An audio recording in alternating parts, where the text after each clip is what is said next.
Hey Internet, it's Chris from HeyFreshman.com here, and today I'm going to be talking to you about 10 things that you need to know before you start your freshman year at college. Entering college freshman year can be intimidating, mainly because you don't have that same group of friends that you did in high school. Making new friends in college can be difficult, but it's easy if you just say hello to everyone. Say hello to everyone, and I'll challenge you to even say hello to groups of people that you might not have associated with in high school. By saying hello to everyone, they'll consider you a genuinely cool person, other genuinely cool people will talk to you, and in the end, you'll make friends rapidly. Now, the next bit of information is mainly for the guys. When you get into college, you'll see that there are a lot of single women that are available.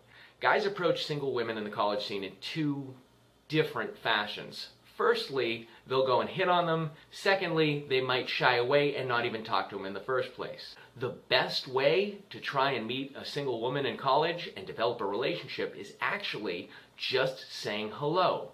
And if you say hello and she's genuinely cool and the chemistry matches, over time a relationship might develop.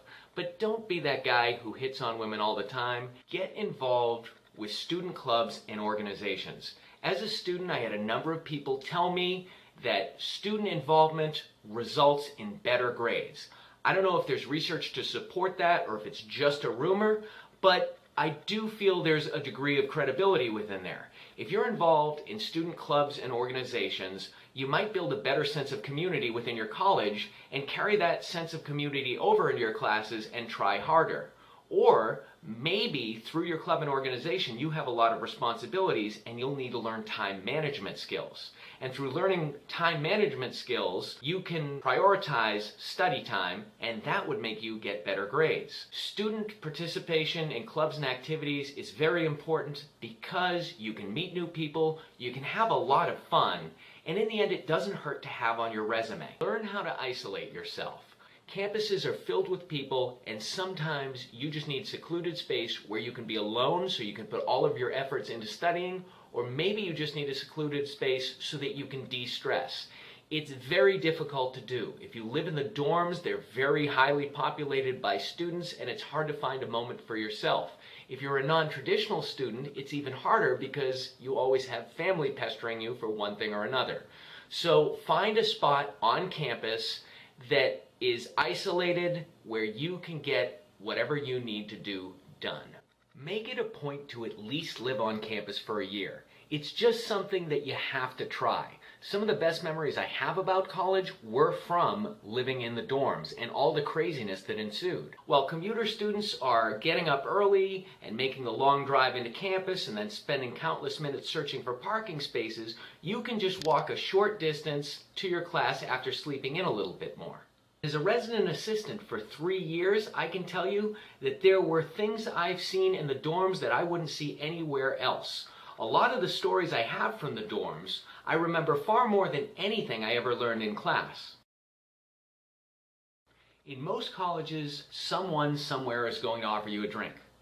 And if you don't want to drink alcohol, you don't have to drink alcohol. You can just say no, and most people are perfectly fine with that. It's important if you do choose to drink, you know a few things.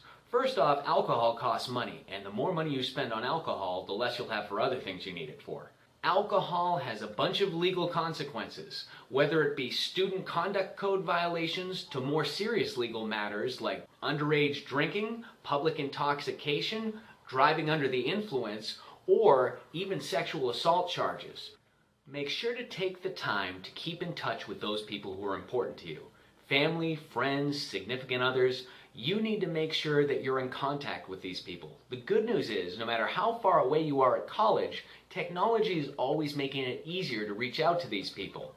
Video chats, emails, text messages, phone, any of those work. And even if you're in a remote area, you can always just send them a letter.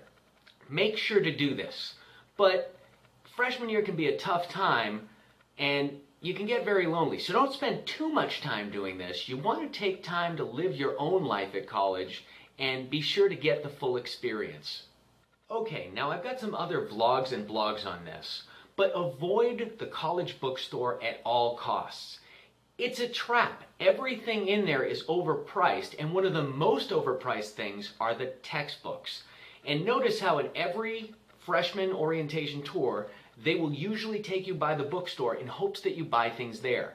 Get everything online and have it shipped to your home address. You're going to pay a lot more because these bookstores mark up the prices.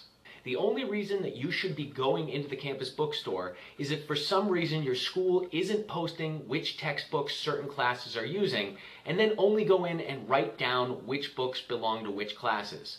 Other than that, make sure to stay away or you're going to lose a lot of money. Alcohol, junk food, fast food, and just having fun are all ways that your wallet gets emptied in college.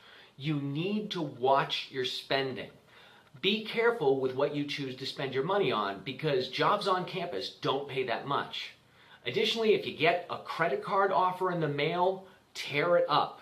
You don't want to build up a lot of debt while you're in college by using credit cards. Study is perhaps the most important thing on the list. It's the reason you're in college in the first place. And if you don't make time to study, you won't be in college very long. Before entering college freshman year, you should have an idea of what you want to major in. The major is basically the courses that you are going to take that are going to prepare you for your future career and earn you a degree. You need to know your major and every course that you should be enrolling in as you progress towards your degree. During freshman orientation, I met with an advisor, and that advisor helped me select my first semester's courses. But when I went home after orientation and re-examined my schedule, I realized there were a lot of problems with it. You need to be careful as far as advisors go because they have so many students, it's quite possible that they can mix up your courses or steer you in the wrong direction. Know your own major. Make sure that you understand which courses you need to take to complete your degree program, and also talk with some of the faculty in that department and make sure there aren't certain classes that are only offered once every other year. You want to try and get out in 4 years, and if you enroll in the wrong classes, it's going to be a pain and you won't graduate on time. Well, there you have it, your 10 tips that you should know before you approach freshman year. I'm Chris from HeyFreshman.com. If you like what you see, like, link, follow, subscribe us, and come and visit us at HeyFreshman.com.